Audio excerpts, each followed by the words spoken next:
Nesta videoaula eu quero comentar o texto A Política como Vocação, do sociólogo alemão Max Weber. Logo no início do texto, o Weber associa a política à disputa pelo poder.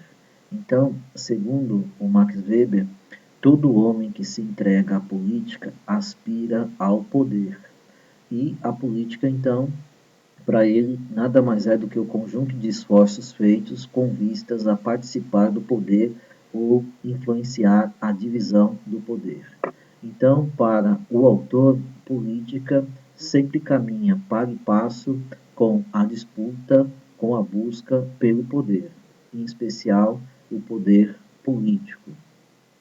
Mais adiante, o Weber apresenta uma famosa definição de Estado que afirma que Estado é a comunidade humana que, dentro dos limites de determinado território, reivindica o monopólio do uso legítimo da violência física. Então, segundo o autor, o que caracteriza o Estado é o fato de nós, cidadãos, aceitarmos que esta instituição, o Estado, exerça, lance mão, utilize da violência para garantir a ordem, a paz e a solução dos conflitos. Daí a ideia de que esta violência praticada pelo Estado, claro que dentro do limite da lei, é uma violência legítima, aceitável. Outros grupos, como um grupo criminoso, por exemplo, utiliza da violência. Nós sabemos disso. São organizações, inclusive, extremamente violentas, mas não são organizações que utilizam de uma violência aceitável, legítima, reconhecida, né, pela sociedade. Ao contrário, é uma violência discricionária, criminosa, etc. E, portanto, não legítima, ou melhor, ilegítima. Já a violência praticada pelo Estado tem o cunho de uma violência legítima, aceitável. Então, é como se nós transferíssemos essa prerrogativa para o Estado para que ele garanta a paz e a ordem.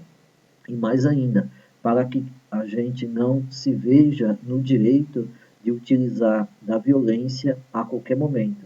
Seria um caos se todo indivíduo resolvesse os seus conflitos, os seus problemas através da violência individual, né? Seria o que nós chamamos de estado de guerra. Então, para que isso não aconteça, é criada esta instituição que nós chamamos de Estado e que, por sua vez, né, exerce ou reivindica, né, como está aí na definição, o monopólio do uso legítimo da violência física. Mais adiante, o Weber se pergunta em que condições os homens se submetem e por quê. Então aí a gente entra no tema dos chamados tipos de dominação, né? Que nada mais são do que conjuntos de valores que legitimam, né, o que sustentam isso que o Max Weber chama de dominação. Então, o Weber fala em três tipos de dominação: a dominação carismática, a dominação tradicional e a dominação racional legal. Então, na dominação carismática, né, o que representa esse tipo de dominação é o carisma do líder.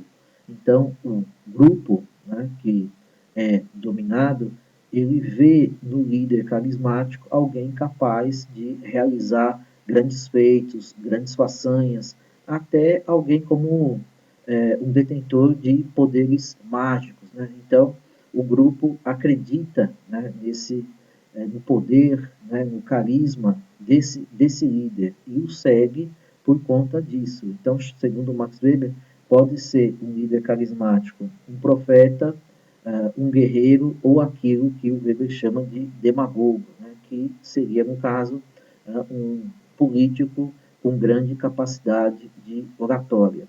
Então, esse líder carismático, repito, é visto pelo grupo social como alguém capaz de conduzir todo o grupo, porque é alguém dotado de carisma. Essa palavra carisma é sinônimo de sobrenatural. Então, o grupo vê esse indivíduo como alguém, né, com qualidades especiais. Então, esse sujeito obedece, ou melhor, esse sujeito é obedecido por conta do carisma que possui. Adiante, o Weber fala da chamada dominação tradicional, quer dizer, aí a ideia de tradição, ou seja, costumes, atos, ações, né, que são seguidas desde de muito tempo, né, e por serem seguidas desde muito tempo, são vistas como aceitáveis, como corretas, etc. Né? Então, na dominação tradicional, se obedece por tradição. Então, se obedece ao rei, porque o rei tradicionalmente ocupa, né, o poder, obedece à nobreza, né, porque a nobreza é uma classe, né, tradicional. Então, a dominação tradicional, ela, segundo Max Weber, é mais típica, né, do período medieval. Né? Mas, até hoje, né, a gente continua, né, obedecendo regras, preceitos, né, trazidas pela tradição, pela ideia de tradição, de costume, de hábito, né, de coisas e comportamentos que são seguidos porque nós até perdemos, né, já a data, o tempo, né, desde quando a gente obedece, a gente como sociedade obedece, segue, né, tais costumes, tais hábitos ou a tradição propriamente dita. Então, o que o Weber também está dizendo é que existem, né, certas épocas, como eu já me referi, que se caracteriza mais, que está mais presente a dominação carismática ou a dominação tradicional. Mas que na época atual, né, a tipo de dominação mais presente, aquela mais forte, é a que o Max Weber chama de dominação racional legal. Então, atualmente, apesar de ter a presença do carisma, né, do líder, apesar da presença da tradição, dos costumes, etc., o que mais salta aos olhos, o que mais está presente hoje em dia, é o tipo de dominação racional, ou, melhor dizendo, racional legal, que é aquela dominação pautada pela ideia de competência, de mérito, de regras escritas. Então, na vida atual, é muito presente o direito, os códigos, ou seja, regras escritas. E nós obedecemos tais regras porque, entre outras coisas, talvez a principal característica é porque elas são formuladas e apresentadas de forma racional, de forma técnica, de forma científica. Então, a obediência se dá, né, por conta da presença desses argumentos, né, argumentos científicos, técnicos, racionais. Né? Então, o tipo de dominação racional legal tem a ver com a ideia de burocracia, né, a ideia de hierarquia, a ideia de racionalidade, como eu já coloquei, a ideia de mérito, de competência. Então, se a gente pensar no judiciário, o judiciário ele envolve uma dominação racional legal.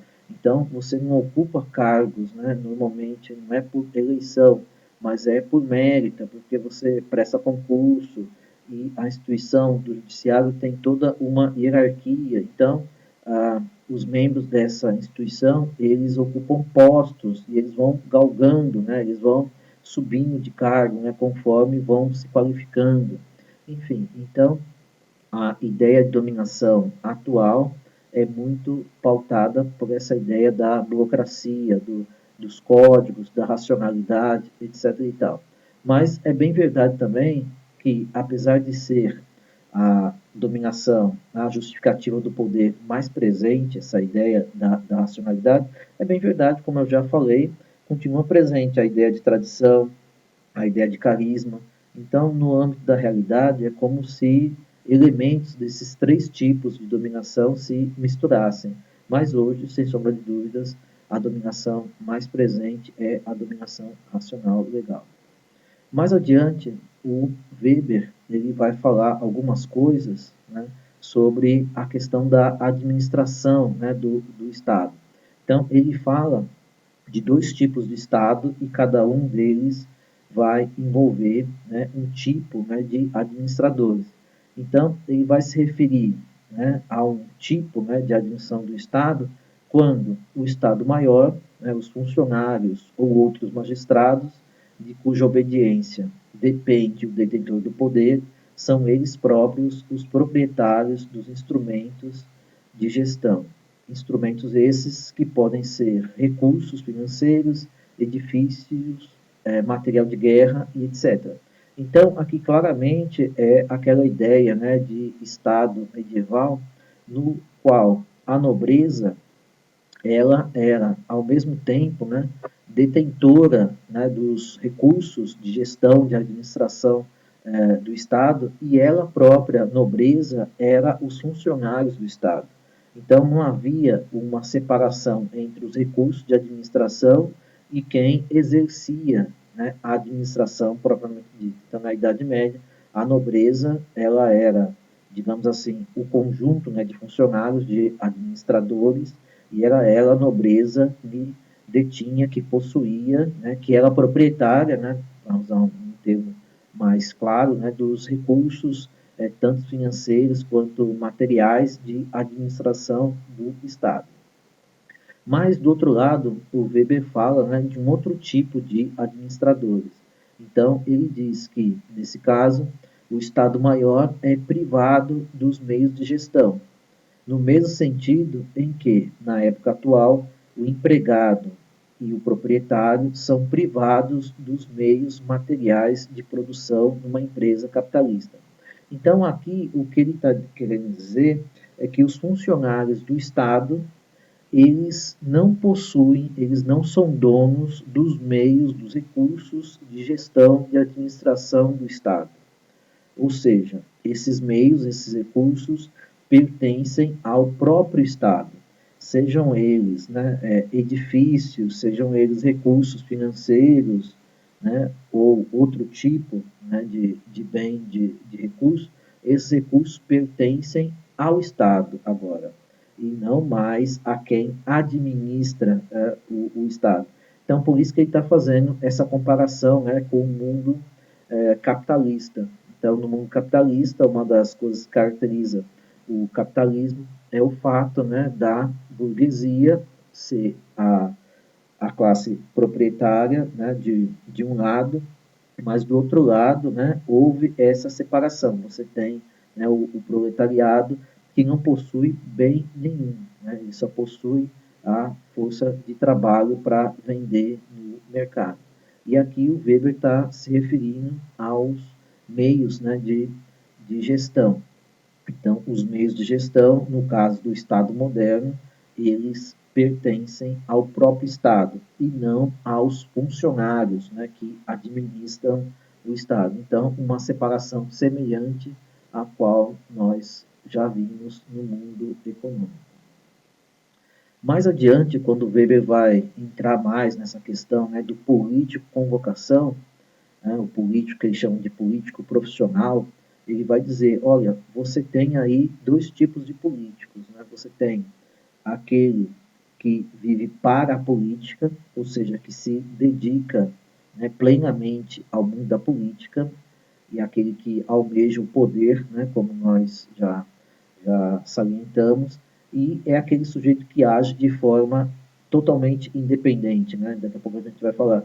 Ele levanta ideias, ele levanta, né, bandeiras, e ele é independente porque nem sequer uma dependência financeira ele teria mais, né, esse político profissional. Então ele tem total independência, totais condições para se dedicar exclusivamente à política, né, e buscar aquilo que ele almeja, que é, como nós já falamos, o poder, né, influenciar outros grupos, outras pessoas através do poder. É isso que almeja o dito político profissional.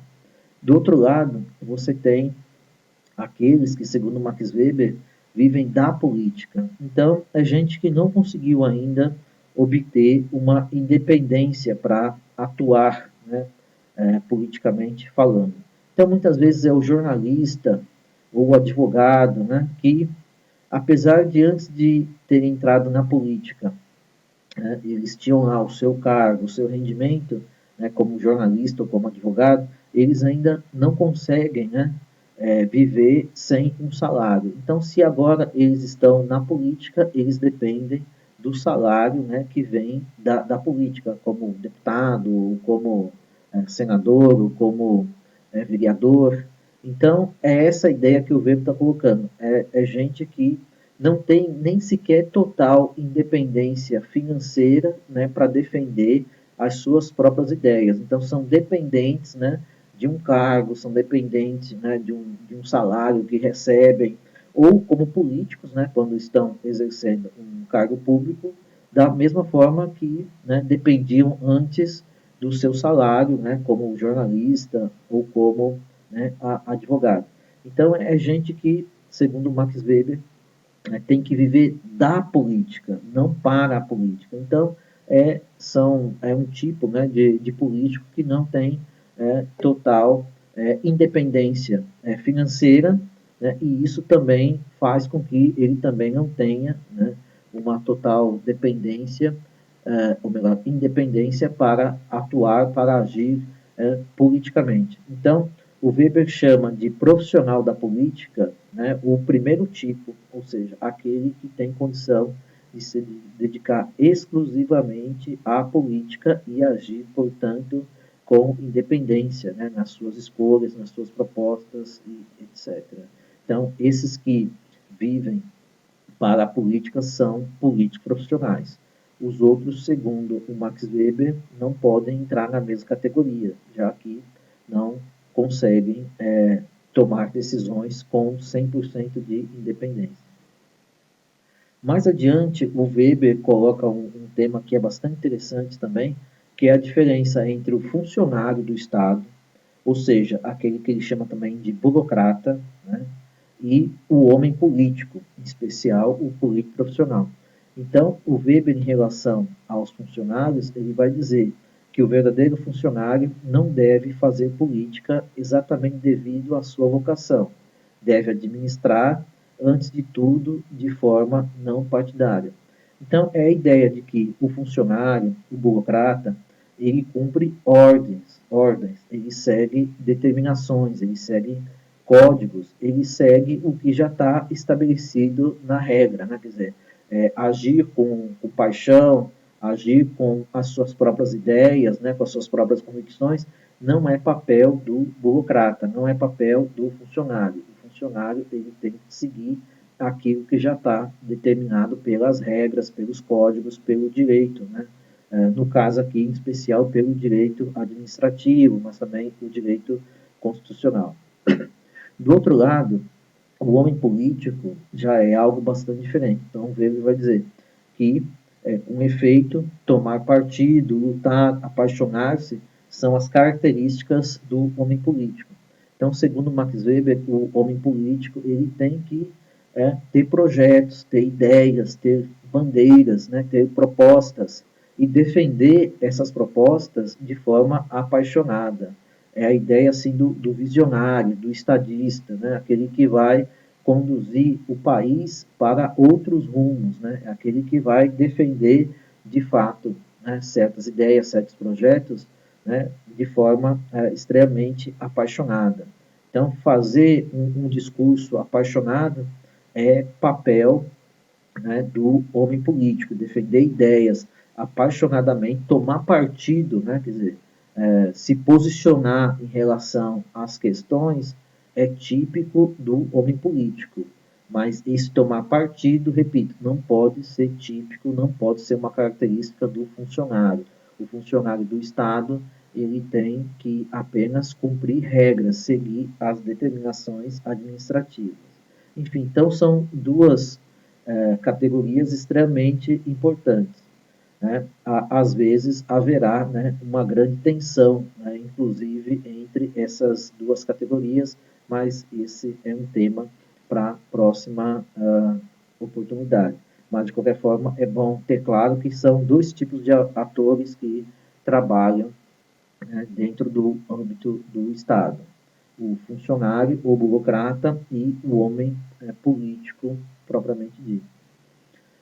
Depois disso, ainda falando do homem político, o Weber vai dizer que esse homem político ele tem que ter algumas qualidades, né? A primeira é essa que a gente já salientou, né? De que a devoção apaixonada a uma causa, né, deve ser algo típico próprio, né, do homem político, ou seja, ele deve levantar uma bandeira, deve ter um projeto, né, um projeto, né, que seja caracterizado, né, como uma questão importante, mas deve defender, deve acreditar, deve lutar, né, de forma apaixonada, né, por essa causa. Seja, por exemplo, a questão da redução do desemprego, seja inserir em melhores condições o país, né, no âmbito internacional, seja criar uma gestão mais eficiente e eficaz para o Estado, seja combater a desigualdade social, enfim, ele deve ter causas, deve ter bandeiras e deve também, né, se responsabilizar, né, deve ter, né, o senso, né, de responsabilidade. Responsabilidade aqui no sentido de arcar, né, com as consequências dos seus atos, né? Daqui a pouco a gente vai voltar a essa questão, né? Quer dizer, então, um político profissional não pode, né, se eximir, né, do que fala, né, das consequências dos seus atos, né? Ele tem que se responsabilizar, ele tem que responder, ele tem que prestar contas, né, para a sociedade em relação à forma que ele age, as decisões que ele toma, enfim, é o que ele chama de senso de responsabilidade. E há também o senso de proporção, né? Quer dizer, um político profissional tem que ter um certo equilíbrio, né? Não pode tomar, né, decisões, né, exageradas e nem ficar aquém, né, do que os problemas, né, a realidade espera, né, desse político. Deve ter um senso de proporção, não deve, né, nem exagerar, né, na ação tomada, defendida, mas também não deve, né, se eximir, né, de agir, né, deve agir mais de forma ponderada, com senso de equilíbrio, com senso de proporção.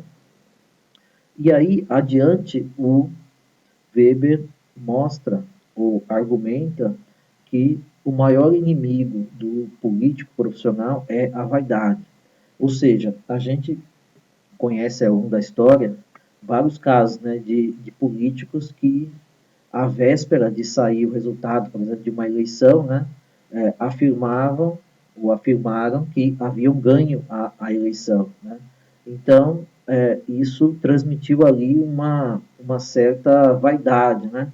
E como as urnas ainda não haviam se fechado, né, pessoas ainda estavam votando, então esse político que, como se diz aí popularmente, né, contou com o ovo antes da galinha botar, né, foi enxergado, né, pelos eleitores como uma pessoa vaidosa, uma pessoa que estava contando, né, com a vitória antes dela mesma ser confirmada.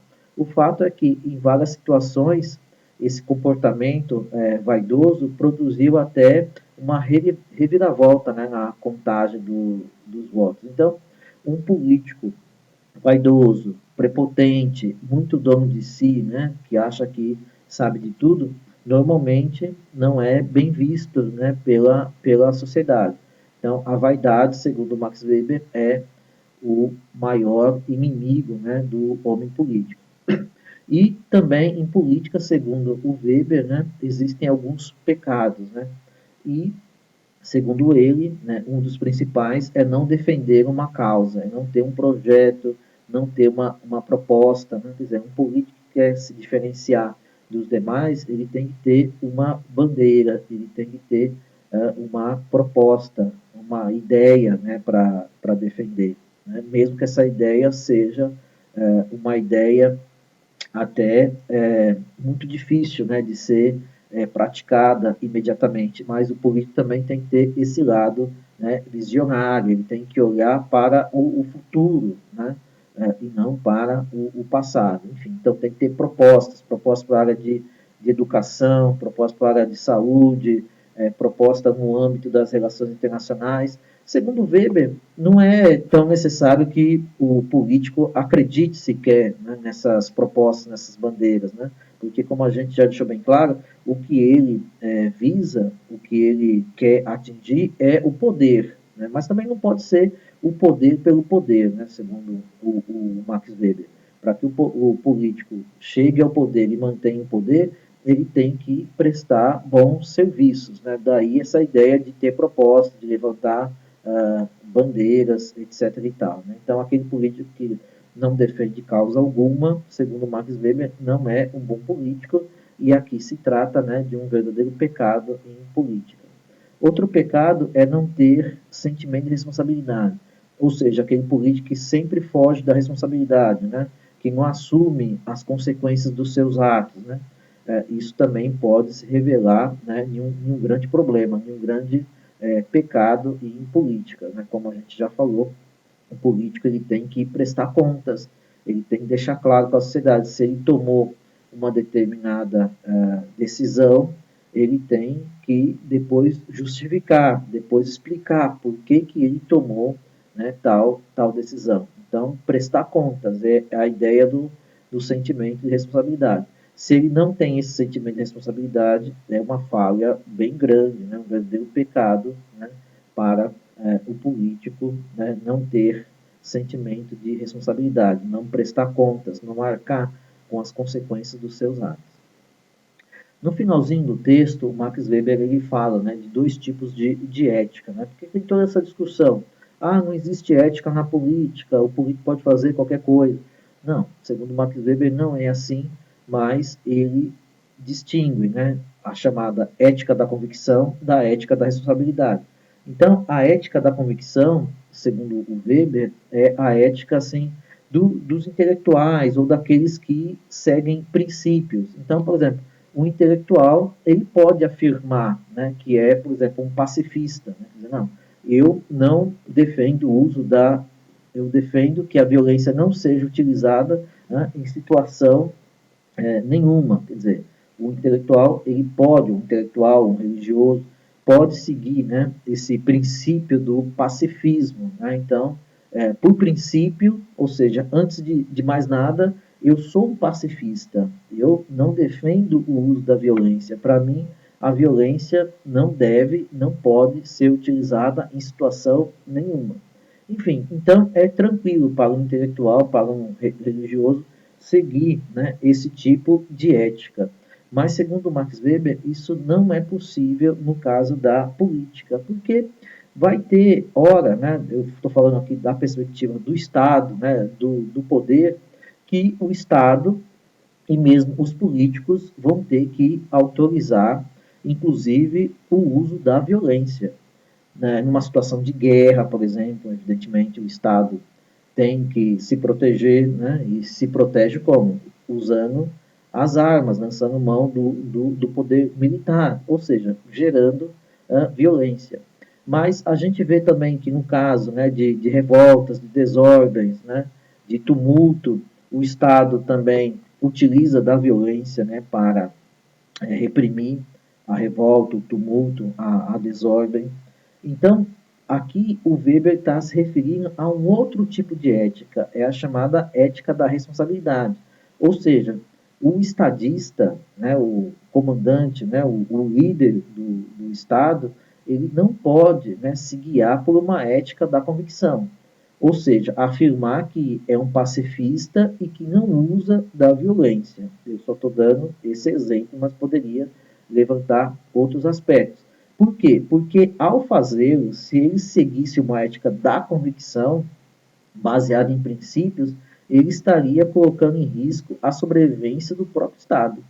Imagina a situação: o Estado está sendo invadido, né, pelo seu inimigo externo, e o líder do Estado afirma que é um pacifista e não vai usar da violência para proteger o Estado.